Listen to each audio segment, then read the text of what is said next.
Transvestigation, it sounds like a legitimate scientific term, doesn't it? But don't be fooled.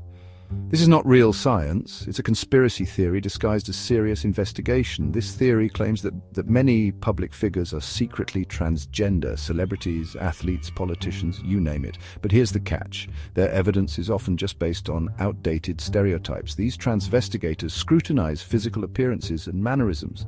They misinterpret traits associated with homosexuality as proof of being transgender. This reveals a fundamental misunderstanding of both sexual orientation and gender identity. Transvestigators often point to things like body shape, gait, or even facial features. They claim these are telltale signs of someone being transgender, but this is just plain wrong. What they're actually observing are often traits more closely linked to sexual orientation. Yes, you heard that right. A study by UCLA researchers found that gay men and women often exhibit more gender-atypical body types and movements. For instance, gay men might have wider hips or a more feminine way of walking. But this doesn't mean they identify as women. The UCLA study, led by Dr. Kerry Johnson, provides compelling evidence. They examined the body measurements and movements of both gay and straight volunteers. The results were clear.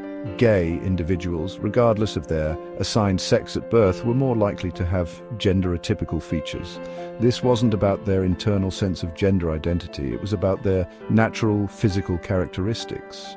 The study even found that observers could accurately guess a person's sexual orientation just by watching them walk, and this was without seeing their face or clothing. So yes, body language can be telling, but it tells us about someone's sexual orientation, not their gender identity.